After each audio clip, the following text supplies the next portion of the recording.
एक छोटे से गांव में रघु नाम का एक गरीब आदमी रहता था। उसका घर मिट्टी का बना था और जीवन में सुविधाएं बहुत कम थीं।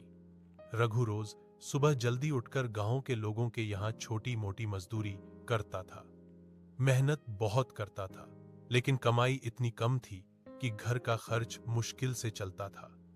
फिर भी रघु के चेहरे पर हमेशा मुस्कान रहती थी।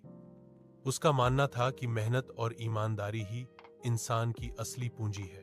रघु का एक छोटा बेटा था, मोहन। वह पढ़ने में तेज था, लेकिन गरीबी के कारण अक्सर स्कूल देर से पहुंचता या कभी कभी भूखा ही चला जाता। पिता पुत्र दोनों का सपना था कि मोहन पढ़ लिखकर एक दिन बड़ा आदमी बने और अपने परिवार की हालत सुधारे। एक दिन गांव में एक बड़ा मेले का आयोजन हुआ। मेले में एक खोया पाया केंद्र लगाया गया था। रघु को वहां काम मिल गया। मेले के आखिरी दिन उसे एक छोटा सा बैग मिला, जिसमें पैसे भरे हुए थे और एक पहचान पत्र रखा था।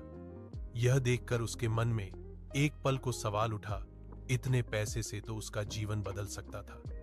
पर फिर उसने सोचा कि किसी और की गाढ़ी कमाई से अपना भविष्य बनाना गलत है। अगले दिन रघु ने वह बैग पहचान पत्र के सहारे उसके असली मालिक को लौटा दिया।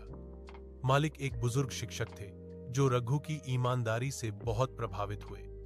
उन्होंने रघु को धन्यवाद दिया और मोहन की पढ़ाई की पूरी जिम्मेदारी उठाने की घोषणा कर दी। रघु की आंखों में खुशी के आंसू थे। उस दिन उसने समझा कि सच्चाई और ईमानदारी का फल देर से सही पर मिलता जरूर है।